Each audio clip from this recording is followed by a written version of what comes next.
At the beginning of the movie, a former gangster named Tai-sik is returning to his hometown.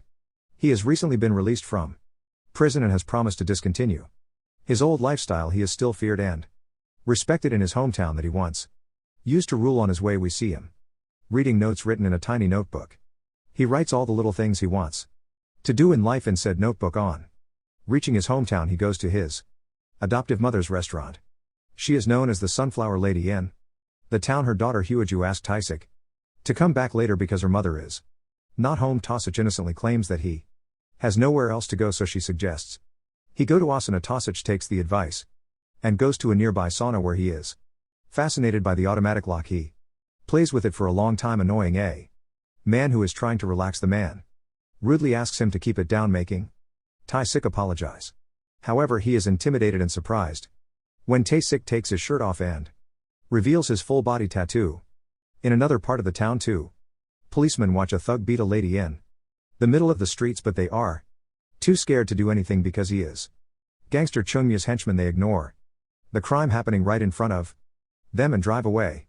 Somewhere else, Chung-myo is in a club punishing a traitor. Everyone in the town is scared of him, but not everyone knows that he used to be Tai-sik's minion before he went to prison, having nowhere else to go. Tai-sik comes to meet his old friend.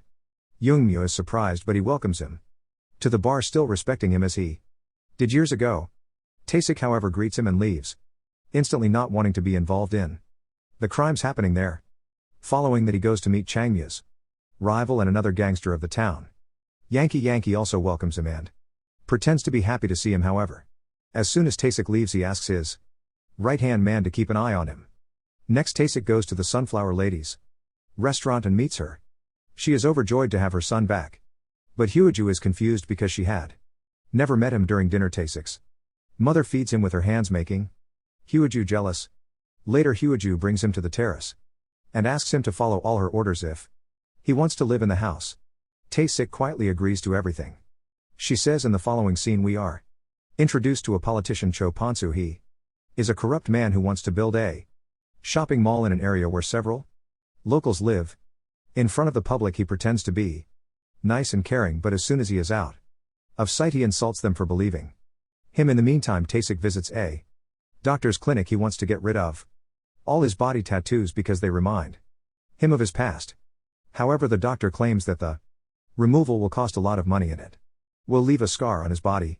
Disappointed, Tai-sik returns home later. That day, the Sunflower Lady barges into the politician Cho Ponsu's office. Screaming and cursing, it is revealed that he wants to buy their land to build a shopping mall in the area, but the lady refuses to sell it to him. She bravely threatens him to stay away from them and leaves. At night, Tai-sik and Hyuju meet on the terrace. She bosses him around, unknown that he used to be a gangster. Tai-sik doesn't call her out for being rude and continues to do what she says when Tai-sik is working in the garage. The next day, the two policemen from earlier watch him. They reminisce about how much trouble Tai-sik used to cause before he went to prison. A flashback shows us that Tai-sik used to rule the town a few years ago. Current gangsters Chong-myo and Yang Ki were his minions who walked in his footsteps, but after Tai-sik got arrested, both of them wanted to take his place. This made them rivals, and taking the opportunity, Cho Ponsu used them to become a politician and get on top. Currently, the gangsters work under him and are always competing. Hyuju is in her maths class and is having difficulty understanding calculus. After class, Tai-sik comes to pick her up, but her math teacher catches his attention. They go to a private place to talk. It turns out that Tai-sik and she used to date a long time ago. Tai-sik thanks her for always being good to him and leaves. He and Hyuji are eating street food when a guy who is obsessed with Hyuji starts a fight with him for hitting on his supposed girl. The guy brings Tai-sik to an abandoned building and beats him up, along with his friends. They only stop when they notice tattoos all over Tai-sik's body that intimidate them. On returning home, Tai-sik applies ointment to his wounds. Hyuju feels bad that he has to suffer because of her. Somewhere else, Cho Ponsu is in a meeting with both Chong-myo and Yang Ki. He has recently opened the biggest club in the town called the Oracle. He wants one of them to help manage the club. Both the gangsters are eager to get a hold of the club, which adds to the tension between them. Chopin Su declares that the one who can get him the Sunflower Lady's restaurant will be given the responsibility. The very next day, Chung-myo and his Henchmen come to the restaurant and start breaking stuff. But as soon as Chengmya sees Tae-sik, he stops everyone. Tae-sik loses his cool for the first time and strangles Changmya, asking him what his intention is. His mother comes outside and makes the thugs go away. Tae-sik asked her what they wanted, but she dismisses the conversation. Meet the next day and decide to work together to get Tae-sik off the town.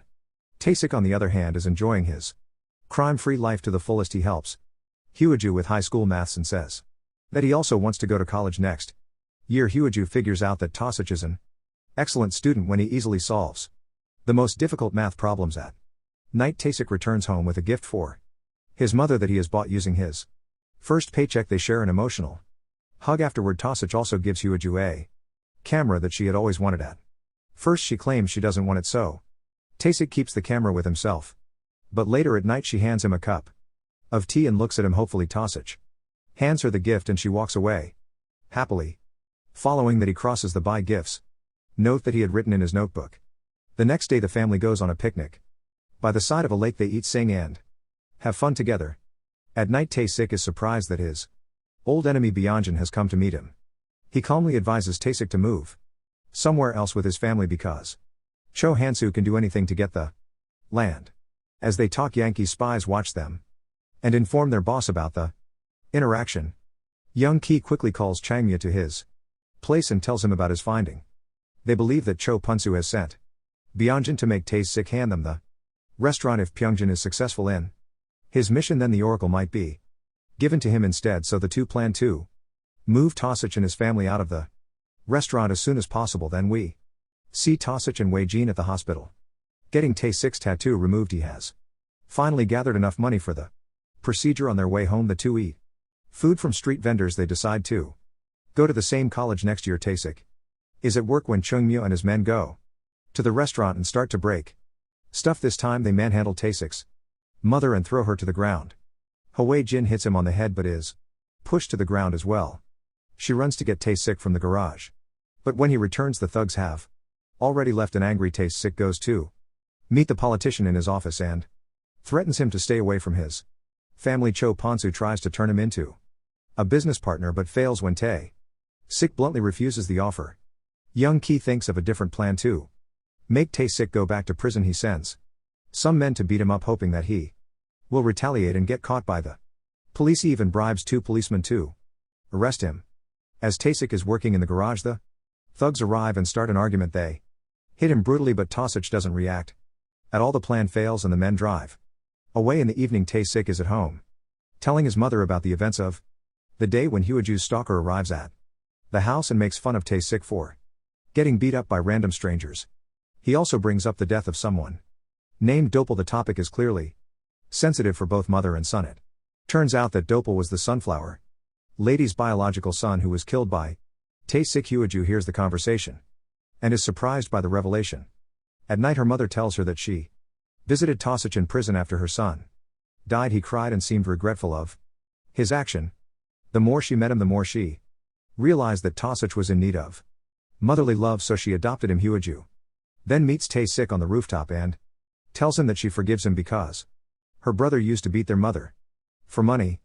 The next morning the mother prints out pages from Dopal's diary that he used to keep before his death. Reading it, she finds out that 10 years ago Cho Pon-soo sent Dopal to kill Tae-sik. The ensuing fight caused Dopal's death and Tae-sik's imprisonment. If the media finds out about the diary, people will stop supporting Cho Pon-soo. Hence the mother blackmails him to leave her family alone, but Cho Pon-soo isn't someone who knows how to back off. Now that the mother has crossed a line, he plans to end her for good. The next day Hyeju is returning home from school when her stalker hits her with a brick and gets away on his bike. He has also joined hands with Cho Pon-soo and is on his team. Now Tae-sik and his mother run to the hospital to see that she hasn't gained consciousness and the left side of her face is swollen. After that the mother loses all hope and decides to sell the restaurant. She desires her family's safety more than anything and blames herself for Hyeju's condition. Tae-sik goes to meet Cho Pon-soo and the gangsters to tell them that they are finally leaving. The man insults him and demands he cuts his arm for his family's safety. Sik is ready to sacrifice his arm, but at the last minute Cho Pon-soo stops his men and lets Tae-sik go.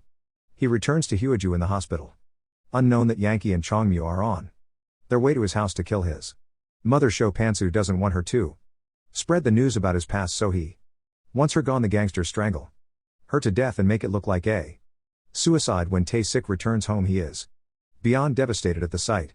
He cries, holding his mother's limp body in his arms.